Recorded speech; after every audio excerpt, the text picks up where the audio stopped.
Certo dia, um pequeno proprietário rural estava lá na sua labuta diária e, de repente, ele ouve uma voz pedindo socorro.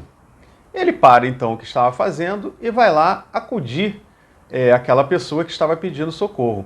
Ele percebe, na verdade, que era um menino se afogando num pântano nos arredores da sua pequena propriedade. O pequeno proprietário rural, então, faz o que tinha que fazer, né? Salva a vida do menino. E daí, vida que segue. No dia seguinte, aparece lá na pequena propriedade rural um nobre, numa bela carruagem, e conversa com o homem que havia salvado a vida do filho dele. Na verdade, o menino era filho desse nobre. Ele oferece uma compensação financeira, né, para o pequeno proprietário rural e ele simplesmente se nega a recebê-la. Ele diz que apenas cumpriu a sua obrigação moral.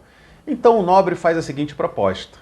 Ele vê que ao lado do fazendeiro tinha uma criança, um menino. Ele fala, então a minha proposta é a seguinte, eu vou dar a educação para o seu filho a mesma que eu dou para o meu. Então o fazendeiro não viu razão para negar essa oferta e assim foi feito. O menino, filho do fazendeiro, foi educado aos moldes do filho do nobre. O tempo passou e o menino, filho do fazendeiro, se formou em medicina, na escola de medicina do Hospital St. Mary, em Londres.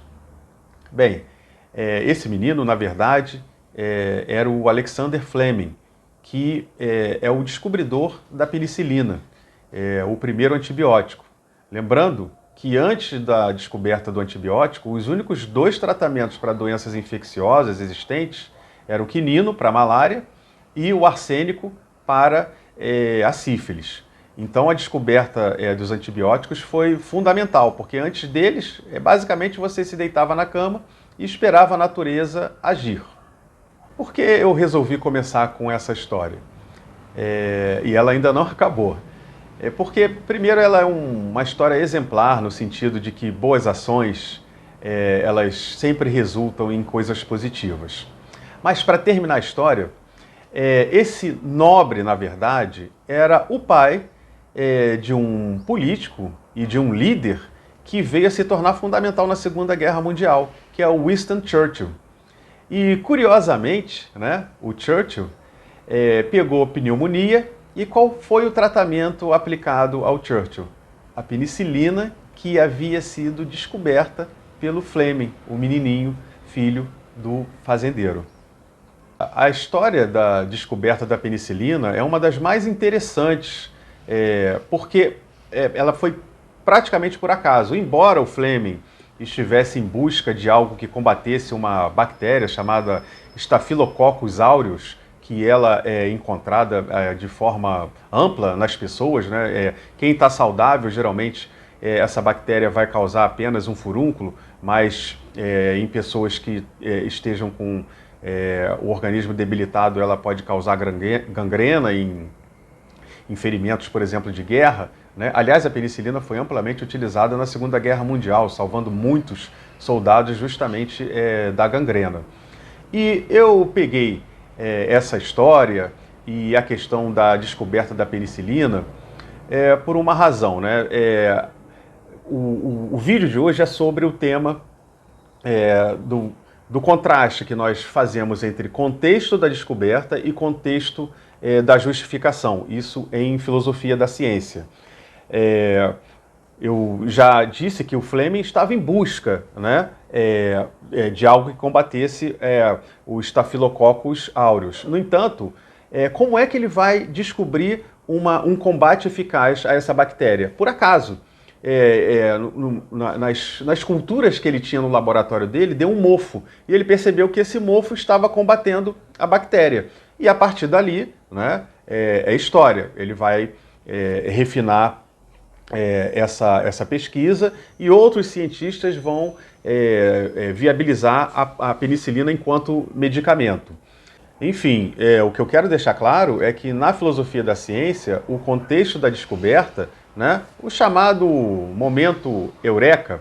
Aliás, eu vou colocar esse livro aqui na descrição do vídeo, né? Um livro muito interessante do Lee, né? É uma coletânea desses momentos da descoberta científica na física, na medicina, na cosmologia, enfim, em várias áreas. E você olhando ali, né, os relatos nessa coletânea do Lee, né, você vai ver que esse chamado momento eureka, ele é refratário a uma análise lógica, racional, né? Inclusive, o Kant, lá na Crítica da Faculdade do Juízo, vai falar um pouco sobre a questão da criatividade, né? Ele fala que a criatividade é um momento que não é determinado por regras, né? Então ele acontece de uma forma que nós não temos como explicar. E o filósofo da ciência não vai se imiscuir justamente nesse momento. Então, em relação à ciência, você tem dois aspectos, né? Que é o contexto da descoberta e o contexto da justificação. O contexto da descoberta é refratário a análises racionais, lógicas, epistemológicas. O contexto da justificação, sim.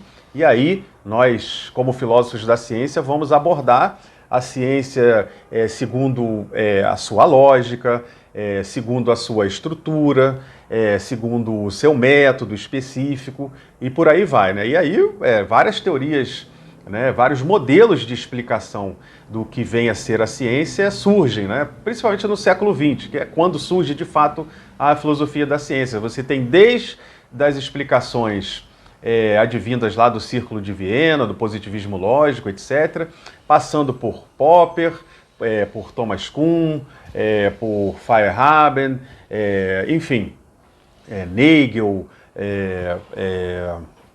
Hempel, enfim, são muitos autores que, na área da filosofia da ciência, que vão tentar trabalhar a natureza da ciência, o que é a ciência, de formas totalmente distintas. Cada um com a sua singularidade e com a sua relevância, né? Se alguns vão se concentrar mais na área da lógica da ciência, como é o caso do Popper, né? Outros vão se concentrar mais na área do método da ciência ou estrutura, como é o caso do Ernest Nagel. Outros vão se concentrar na natureza da explicação científica, como é o caso do Hempel, por exemplo, né?